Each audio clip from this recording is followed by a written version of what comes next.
My guest today is no other than Aaron Kirman. I was the kid that couldn't read, write, or basically talk. At a very young age, I knew I needed to be my own boss. Do you have any advice for young agents? It's a great world for new agents because at the end of the day, you could go viral and get millions of people watching you. If they're not thinking out of the box and if you're not setting up a marketing and advertising strategy, nobody knows you. And if nobody knows you, you're out of business. You've represented some of the most iconic properties in all of the country. There's no shortcut in this business. I wish there was. I, in some ways, was lazy because I never wanted to door knock. I never wanted to cold call. I didn't want to go one-on-one. So I asked myself, how can I get 200 clients at one moment? Being unique, thinking out of the box, and setting a business trajectory is going to be very important because I think a lot of agents don't do that. Aaron, welcome to the show. Thanks for having me. It's great to have you on. I would love to start the conversation in your early career years. You got your license at age 18. I got my license at 18, but I started at 16. Okay. Tell me about those early years. Why did you get into real estate? So I was the kid that couldn't read, write, or basically talk. And at a very young age, I knew I needed to be my own boss. And when I was 7, 8, 9, I used to break into houses like this. Yeah. I tell people don't break into houses today because obviously you'll get shot. But back in the day, I would ride my bike to the wealthy neighborhoods and look at these empty houses and kind of either imagine living in one or selling one, ironically, at 7, 8, 9. Yeah. So it was pretty natural for me to want to get into the business. Was there a moment where you realized, yes, this is going to work, this is the right career for me? I still don't even know if I have that moment. I'm still, I mean, every day is... we're never exactly happy where we are. So no, I'm always striving for the next thing. But I'm super lucky and super grateful that we are where we are and we've done what we've done. Yeah. And I think being young and knowing what I wanted to do was a big part of why I was able to get to where I am today. And also knowing my limitations, because from my limitations, I was very clear on what I could do and what I couldn't do. Yeah. You mentioned your early struggles with dyslexia. Mm-hmm. How did those challenges just shape your career from an early age? Yeah, I always tell people weakness turns into strength. Mm-hmm. And it really was very lucky to have that because I really had challenges in everything other than communication. But I studied human nature always, and my only way to excel was to understand people and to learn about people, and sales was like the perfect fit for that because I was able to take what I'm good at and make it work for me and not do what I'm not good at and basically hire others to do it for me. Yeah. And now you run a sizable team, and I know you do a lot of mentorship for younger agents. My wife actually just got her real estate license, so she's going through all of the struggles that you go through when you're a first-time agent. Do you have any advice for young agents who are just getting started? Yeah. So it's a totally different world than it was when I started. My first most important advice is find a mentor that you like and that you trust and that you can work under. When I started, I was 18, I was independent, and I think you could do it back then. Today, I think the business became so top down and, 90% of the business is done by 10% of the agents. Yeah. And that's a huge number. And if you evaluate that, that means there's domination in every area, in every city, in every type of house. And so I always say, find the person that's going to teach you the best that you really relate to, because once you learn the walk, talk the talk, and feel comfortable, she'll succeed. So, but it's hard, you have to find somebody that's also aligned with her morals, values, and willing to put in the time. Yeah. So finding a mentor, that's a great advice, great place to start. How do you find your first client if you're a new agent? There's no shortcut in this business. I wish there was. I had agents that were two years in this business. Yeah. And one day they came to me and they said, we have a $200 million listing that we cold called. And I'm not going to say who it is, but it's a super famous business professional. And these people just picked up the phone, got to the lawyer, did their thing. Obviously, they weren't going to get a $200 million deal, but they transferred it to me. And to this moment, we have a $200 million property. And so I always wish that there were shortcuts for people in the business, but there's not. So cold call, door knock, find your sphere. And I always say it's not one size fits all. So, you know, for example, I'm not, and I never will cold call or door knock people I don't know. It's just not what I know. It's not what I know how to do. I always did it in a different way. My way was just getting to know people, living my life, finding my people. Once you find your people become your clients. Your clients are ways to make money, and they're your friends. Yeah. And so whether it's church, whether it's going to clubs, whether it's playing golf, I have a agent on my team. All he does all day is play golf. Mm-hmm. But he was able to get into the private golf clubs. Yeah. And he has a very, very powerful, legitimate business. Yeah. And so it's finding your niche, it's finding what you love, it's finding what you're good at, and it's being authentic. And I think that once you're authentic, your people will find you. Yeah. Great advice. Find a mentor, immerse yourself in the community, and be authentic and put yourself out there. And the most important too is, I always say, the train just can't get there, right? You have to build the tracks. So when I started, I remember I went to the office. I was 18 years old, even 17 as an intern, but I sat at a desk and I had nothing to do. Yeah. I was like, what am I going to do today? How am I going to fill my day? And I didn't know how I was going to fill my day, but I did my best to fill my day. And I was like, once I got my license, I was like, I am going to stay at this office. I have 0 clients. I have no idea what I'm doing, but I'm going to stay at this office from 7 a.m. to 7 p.m. or I'm going to just work those hours and I don't care what I do, but I'm going to be busy and I'm going to do real estate. Yeah. And so today's world is a lot different too. It's a great world for new agents because at the end of the day, you could touch anybody by just social media, the right technologies, the right AI programs. You could go viral and get millions of people watching you, as you are well aware of. And so, being unique, thinking out of the box, and setting a business trajectory is going to be very important because I think a lot of agents don't do that, and they're not necessarily entrepreneurial. Yeah. They just come in, they cold call, they do this, they do that. But if they're not thinking out of the box, and if you're not setting up a marketing and advertising strategy, nobody knows you. And if nobody knows you, you're out of business. Yeah. You mentioned a $200 million listing. Mm-hmm. You've represented some of the most iconic properties in all of the country. How do you market those type of properties? And is there a difference between how you market a $200 million listing compared to, say, a $3 million listing somewhere around LA? Yeah, it's a really good question. It's different and it's not. Mm-hmm. So where it's not different is we don't have to recreate the wheel. The wheel is there. You never know. And this goes back 10, 12, 15 years. I was on a private jet with one of my clients. I wasn't on Instagram at the time. And I saw this billionaire on his jet looking at Instagram. And he was probably 70 something. Yeah. And I thought to myself, wow, I need to get on Instagram. This goes way back. And I got on Instagram and I did it, right? But the reality is the marketing can be very similar, but here's where it's very different. A lot of it's point to point. And a lot of the business still is who you know and who you have access to. And access is the most important thing. Yeah. And so, because once you have access, once the right people are picking up your phone, it's easy to cross-connect the dots and say, okay, these are the 50 individuals that can afford and want a $200 million house.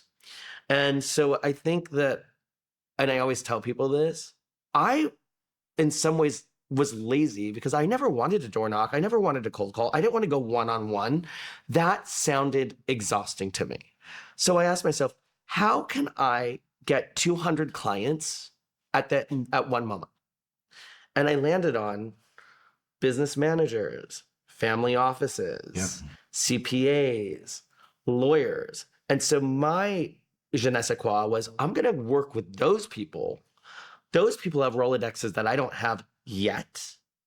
I'm going to prove myself to those people. And now I'm going to be in business. And, 30 years later, now my Rolodex is probably the best in the world. And I always tell people, I can get to anybody with just one phone call. Yeah. I might not be able to get to the principal, but I will be able to get or be able to figure out how to get to the principal with one phone call. Yeah. Well, you found a thing that you're really good at, which is communications and connecting with people. And then you use that to build your business. And I think that's great advice for any agents. Just find a thing that you're uniquely good at, whether it's cold calling, whether it's door knocking, or building your network in the way that you described. So I think it's great advice for anyone listening. Or, I mean, honestly, there's this whole, listen, Coachella, right? I had agents at Coachella, I think last week. Yeah. And 2 of them came back and said, oh my God, I met so many clients at Coachella. And I was like, don't tell me what you did. I don't want to hear, like, keep it separate. But they were living their best life. Yeah. They were at a music festival. They were having a great time. They were with like-minded people. And it looks like one of them is going to get a $30 million listing. So that's pretty good ROI on one weekend at a music festival. And having fun, right? I mean, they're living their best life. And that's the beauty of real estate and what we do. Yeah. I want to ask you about what happens behind closed doors when you're talking to a seller over the kitchen table about taking on a listing. Yeah. What's your litmus test for taking a listing? Yeah. I call it the 3 Ps. Okay. People, property, price. I evaluate all of those things and I decide if this is worth my time, because my time is my money. And usually I would like to see all 3 be in alignment for me to feel that I know I'm going to sell it. Sometimes I'll take it on 2 if I think it's going to work. But all of those things have to be in alignment really to get a sale. So first and foremost, you have to like the person selling, or at least believe that they're going to be nice to work with, they're going to honor your opinion, and they're going to respect you as a professional. Property obviously speaks for itself. Is the property, sellable? And if not, or is so, why? Yeah. And price, which is super important. Are we in alignment on price? And today, in today's market, I am very critical about what I take because markets are challenging. And it really has to be priced right to sell. And I'm very straightforward with my sellers in where I believe they need to be. Because the last thing we want to do is waste their time, waste the houses. It's not good for the house, it's not good for them, and it's not good for us. Yeah. And the sellers that aren't there, I oftentimes wish them luck and say, I wish you luck. I hope you sell it. The thing with this business is I always call it the 1% chance. And this 1% throws agents off every time because, we read and write and break records and you're like, God, how did that happen? But 1% doesn't make the market. And that's what people need to understand. Yeah. What I hear often from agents is that they want to take the listing so they can market it, so they can get buyers. And so they'll take a listing even if it's priced incorrectly. What do you say to that? Everybody's at different spaces in their career. Yeah. So sometimes newer agents might need to take inventory to get inventory and to get buyers and to get additional sellers. I think you have to be very careful with that, though, because at the end of the day, this is a results-driven business. And if a house doesn't sell and you're new in the business and you're losing listings and not selling it, that is going to get around. And so I would advise agents, a better play would be wish the seller luck, keep the door open, and I love being second, third, and sometimes even fourth agent. Like that's when the money comes. And at the end of the day, love what we do. We have fun doing what we do, but we want to make money at our jobs. Yeah. How do you keep deals alive when both sides are threatening to walk away? Well, it happens every day, right? Buyers want the cheapest price, sellers want the most, and everyone, especially in today's climate, is willing to walk away. Like anything, it's massaging, right? I always do my best to put myself in both people's positions because you can't have blinders on in this business. And, the reality is everyone has a point and everyone's point is probably accurate. And so there's never a right and there's never a wrong. And you just have to do your best to blend it. But I'll tell you, it's not easy. And sellers want what they want and buyers want what they want. And this is why deals fall apart. With high net worth clients, what is the biggest misconception people have about what it's like working with them? High net worth clients are the same as any client, right? You have a mixed bag. I sold a $4 million house recently, and the deal and the client was more challenging than a $55 million house I just closed last week. Yeah. It happens. When we sell houses, it's people's most important asset. and you never know what you're going to get, which goes back to the 3 Ps, right? If somebody's really not going to listen to us and our opinions and our knowledge, they're probably not the right person for us to work with. And so I think we as agents have to be very cautious with that. I think people really respect honesty and transparency and truth. It took me many years to learn that. But you know, as sales, we always think we have to be a people pleaser. Yes, ma'am. Yes, sir. You're right. Let's figure it out. Somebody wants 30. Sure, you got 30. But really smart people actually like the opposite. They want to hear the truth. They want to hear from an expert. And if you could justify your rationale and they buy into it, we'll sell a house. Yeah. Yeah. They're paying you for your expertise. Exactly. And that requires, by definition, requires saying no sometimes. Oh, I love no. No is like I used to hate word. No is like no, we're not going to get, no, you're not going to get this number. Yeah. You're not going to sell it in a week. And here's why.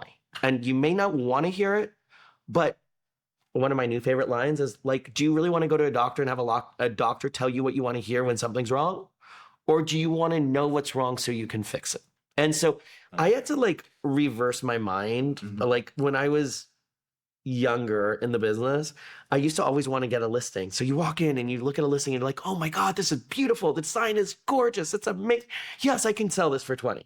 You get a signed listing and then you walk in with a buyer and you're like, oh shit. Yeah. These walls are the wrong color. The floor doesn't look as good. The view isn't what I remember. And then all of a sudden you realize you overstepped on price and now you're going to be swimming upstream. And so I always come into houses now with buyer perspectives in mind because I want to know what I'm going to be up against so that I can then protect my sellers. Yeah. Do you ever preview a home with other brokers to get a second opinion on price and take that back to your seller to justify? My favorite thing to do, especially at the high end, right? No house is like for like, and a lot of times they're different. I usually have an idea of what I think the value is, but I try actually never to price a house in a first meeting. I think it's the stupidest thing an agent can do, because if you spit out a price in meeting one and they either like it or they don't like it, let's just say they don't like it, you're out. They're not even gonna pick up your call. You're gonna have to chase them to pick up your call. I would rather get a seller to work with me without realizing that we're actually working together already. And so the way I do that is oftentimes I don't give a price till the third or fourth meeting. I meet them, I tell them I want to think about it. I think about it. I come back with my team. I have my team get some opinions. And by the third meeting, we kind of land on here's the opinions, here's mine, here's here, where are you? Yeah. Do you think pricing is more art or science? Both. I think agents go wrong in if I was just basing it on science, I wouldn't have sold some of the homes for what I've sold for. And, we're talking some of the most expensive homes in the world, ranging in price anywhere between 80 million, going as high as 250, 300 mil. And so, sometimes there's a science to it, but then you have to look at the specifics of the property and go, what makes it unique? And I always kind of say, can I find this again? And if not, what would the value be? Yeah. And that's how we work backwards. So I sold a house recently where everyone told me it was going to be worth $60 million. Like that was the number. I ended up selling it well north of $100 million. Because I knew it was unique. I knew it had interesting value. And I even knew who the buyer was going to be. Yeah. And I'm not the person, but the profile. And it ended up being exactly what I thought. Yeah. How much of your business happens off market? So I try to make everything happen off market first, especially at the uber high end, because I always say if you have a scarcity, it's probably better to try to find the person off market. Now, a lot of times we bring them on market because it's a big world out there and we want to tap into. And I keep my off market moment tight. So I have a house that's listed right now and 90 million. We're shopping it. If I don't sell it in another 2-3 weeks, we're going live. Yeah.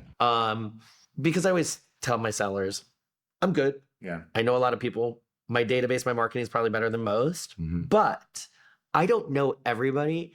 And it's a really, really big world out there. Yeah. And you just never know where that buyer is going to come from. I remember couple of years ago, I got a call from North Africa, and I kind of thought it was fake, but I wasn't sure. Yeah. And it ended up being real. And so you just never know. And so that's why what we do is beautiful. What you do is actually beautiful, because we could get to so many people. And that is the beauty of this business right now. And it's a change from when I started 30 years ago.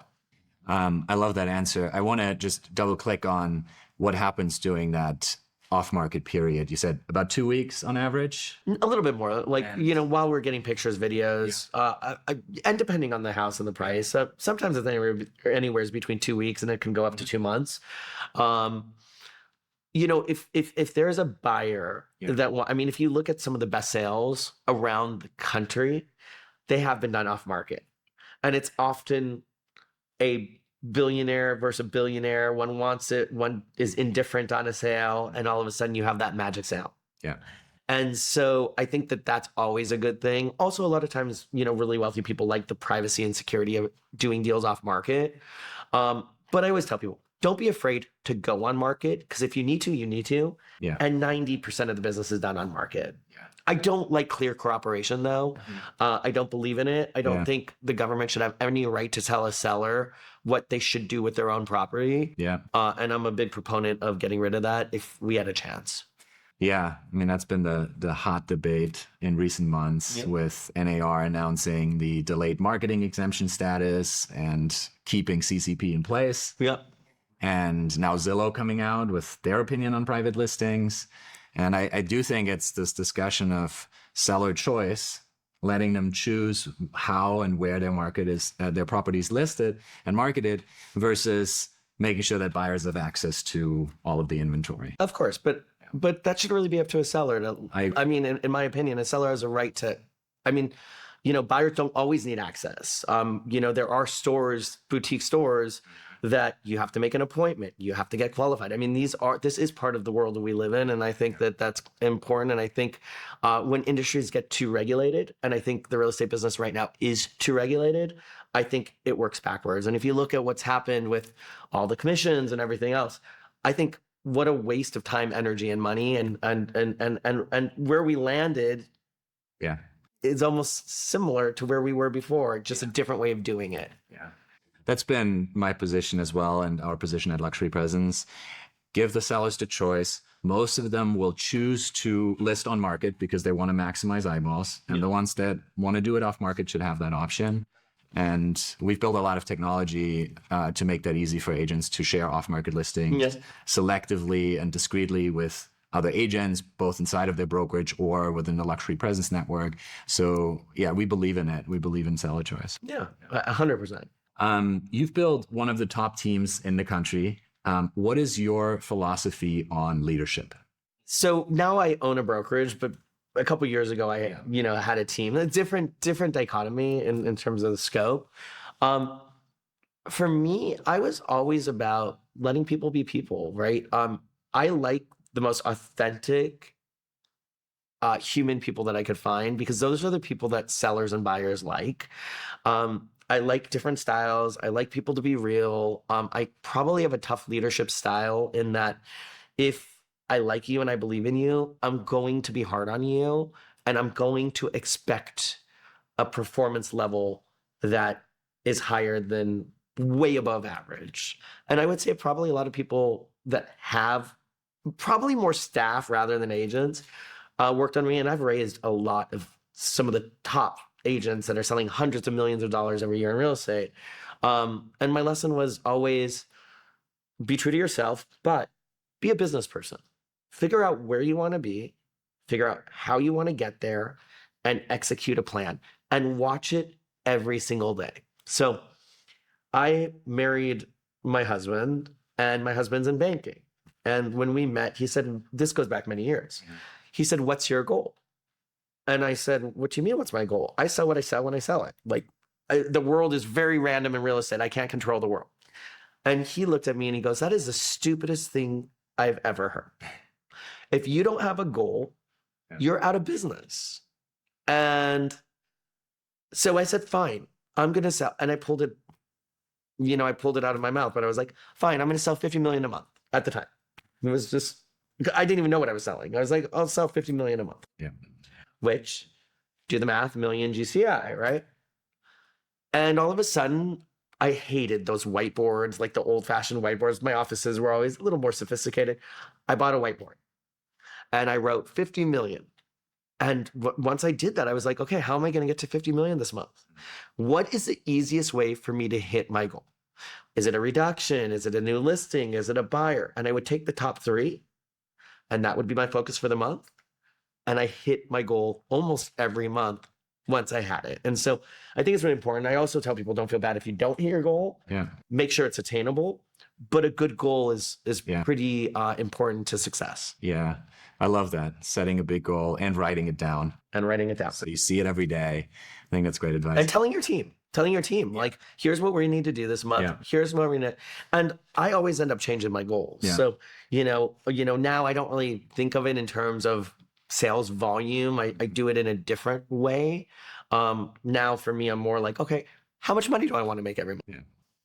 And it's more of a game, but it's a game that's fun and it really does keep you on track. Yeah, it really works. Making sales feel competitive totally works. We have in our office in Austin, we have big leaderboards on the wall and people love it. They love seeing their name up there and seeing how much they've closed. So I think it's really good advice. But, this is the thing about real estate that I think is kind of stupid, actually. All the rankings and the numbers and the way that they're ranking now, I think it makes for a very competitive industry, which is fine because it is. I think that people should run their own race, and like I stopped looking at anybody else's numbers other than my own. I want to hit what I want to hit. I want to get to where I want to get to, and how am I going to do that? Yeah. If somebody did more than me, God bless America or any country that they believe in. Yeah. Right. But for me, when I was like comparing myself to other people, it made me feel bad because there's always going to be richer, smarter, better looking. Yeah. And it's not until you run your own race that you could actually be the king of your castle.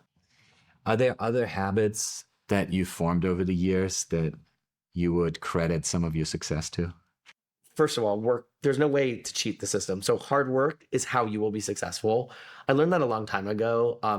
I put in the hours. Like I never cheated. Like I could be in Europe and I will work my 8-hour day still. Like, so that was probably one of the most important.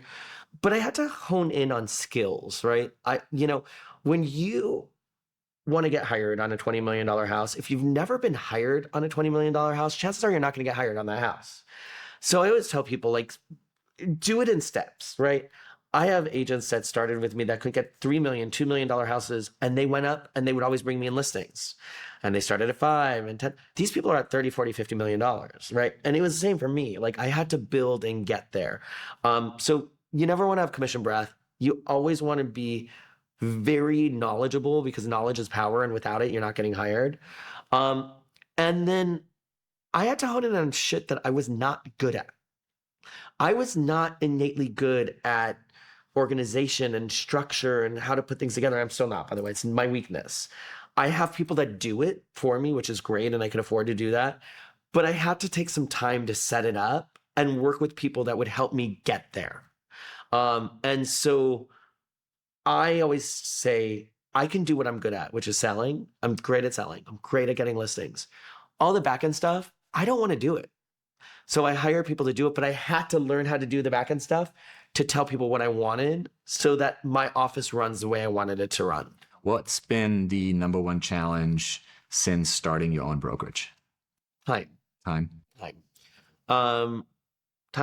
is hard because at the level that I sell, that is a full-time job times 2. And running a brokerage is also a full-time job times 2. And there's other businesses that we do as well. So time is always managing time, figuring out time, and then also making time for ourselves. Because I don't know about you, but if I wake up in a bad mood, the world drops for me. Like I lose deals, I lose money, I open up the world to lawsuits. Like it just doesn't go well. And when I wake up in a good mood, money flows, energy flows, and I'm getting listings left and right. So managing the time and making sure we have time to take care of ourselves, I think is really important to ultimately being successful. Do you have a morning routine? I do. I get up every morning at 5:30. I'm at the gym by 6. You can't tell, but I am at the gym at 6. We work out till about 7:15. Huge fan of, at that point, taking about an hour to myself. So I like to read the paper. Huge fan of the Wall Street Journal. I tell every broker, read the Wall Street Journal every day because there's a cheat sheet on the side that gives you the facts of what's happening that day. And those facts will help you close deals. Yeah. If the market's up, if the market's down, if there's a trade war, if there is nuance in the marketplace that's going to affect the entire market, we need to know and be able to talk about it. And then from there, it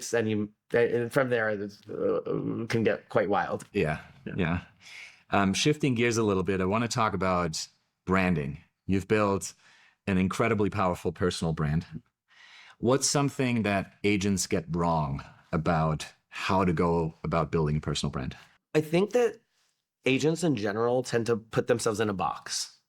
Here's what we do. Here's how we do it. Here's how my biggest competitor did it. And I'm going to follow. I say start fresh. Like, do something new, do something creative. For me, like back in the day, I remember my goal, and this goes way back to when I just started, like 18-ish. I was like, God, I want to see two of my listings on one paper. And then it went to 4, and then it went to 6, and then it went to 8. And then I was like, God, I would love to have a double spread. And eventually I had my, multiple page spreads.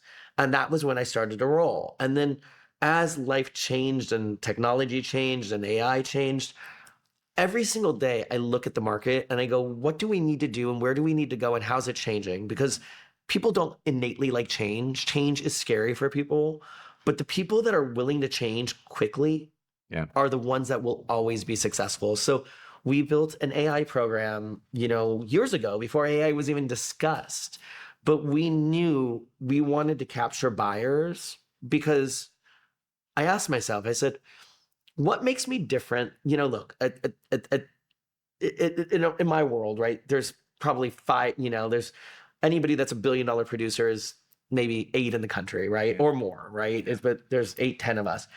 What makes me different? And I landed on, well, I'm probably really good at marketing, advertising, infrastructure, but what is making me different? And I landed on nothing. And so I was like, okay, we need to build technology. We need to focus more on AI. And this goes back in the day because I was like, I don't want to wait for the phone calls. I don't want to wait for somebody to call to see a house today.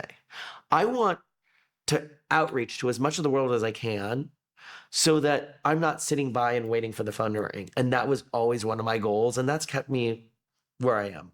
I love that you brought up AI. Mm-hmm. Let's talk about that a little bit. What kind of technology and maybe AI specifically has been most impactful in your business and how are you utilizing it? Yeah, I mean, AI is one of those things that's going to change the world. And if we're not embracing it and ahead of the curve, incorporating it into our world, then we're going to be behind. And I think if I was a betting man, not to scare agents, but I do think in 10 years from now, the business will look very different than it looks today.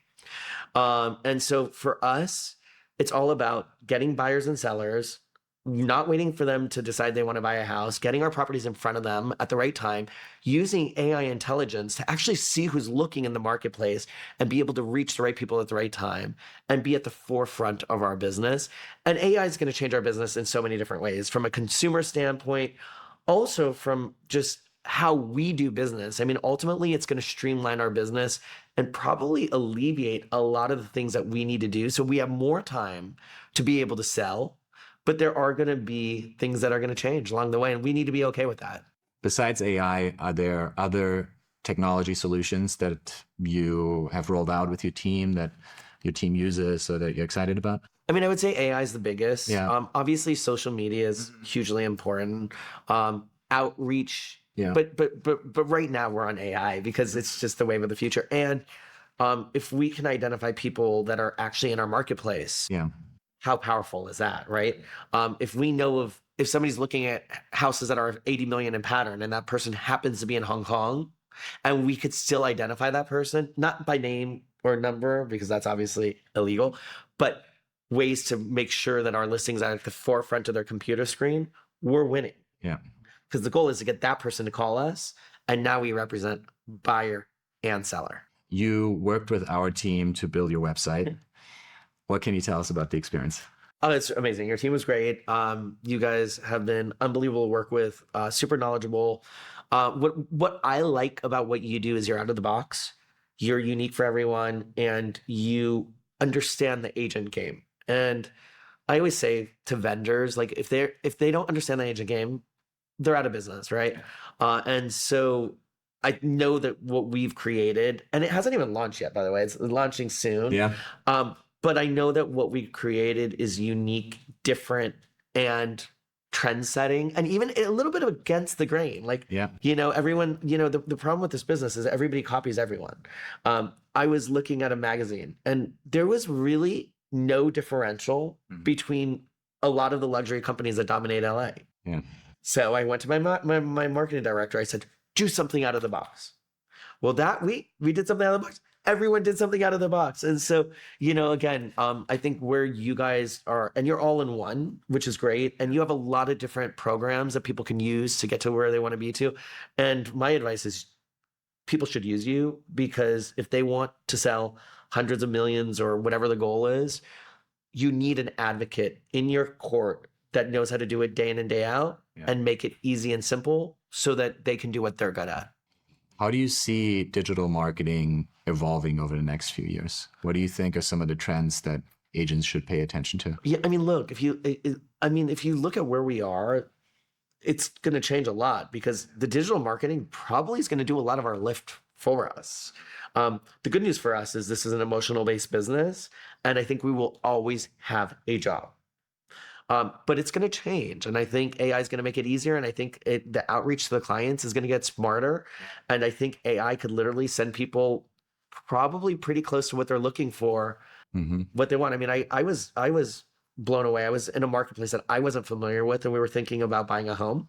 We asked the ChatGPT what the value is. And I tested it on one of my own homes that I had on the market. And this is not a listing. It was one of my own personal properties. ChatGPT was dead on with the offers that I was getting.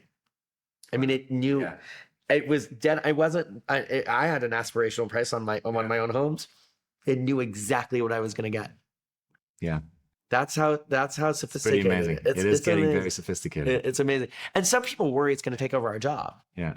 I think it's going to allow you to do a lot more of the things that only you can do. Yep. The things that you probably enjoy doing the most. I agree. But it's going to take care of a lot of the things that most agents don't really want to be doing. I don't think anyone likes doing the repetitive stuff. Right. The admin stuff. Right? Well, believe it or not, some people do. Some people hate do. it. Yeah. But most agents I talk to, they want to be with clients. They want to be out showing homes. They want to be, connecting with people. Yep, 100%. And AI, I believe, will let us all do more of that. I think so. I think it's going to evolve. Yeah. I think it's going to evolve in a somewhat different role. Yeah. But that's not a bad thing. Yeah. Interesting times ahead. Interesting times ahead. Yeah. You've accomplished so much. You've sold 20 billion is the number I found, which is just mind-boggling. That's probably old. We're more like 23. 23. Okay. That's crazy. What are you still excited about? And what's the next big project that you really want to do? I'm excited every day because every day is different. Every day is unique. And I have so many projects. Whenever I'm bored, I put this insanely big project in front of me. When I was, the biggest team at Compass, I was like, okay, let's open a brokerage. When I was, bored there, I was like, okay, let's build AI and technology. I am always evaluating where to go next. And we've just begun. I don't base it on sales volume. Mm-hmm. I base it on having fun. Am I passionate about where we are? Are we waking up every day feeling good?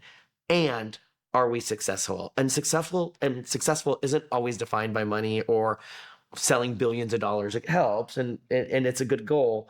But I think the world's a lot bigger. And I think that if we're going to be cutting edge in our industry, it's so much bigger than that.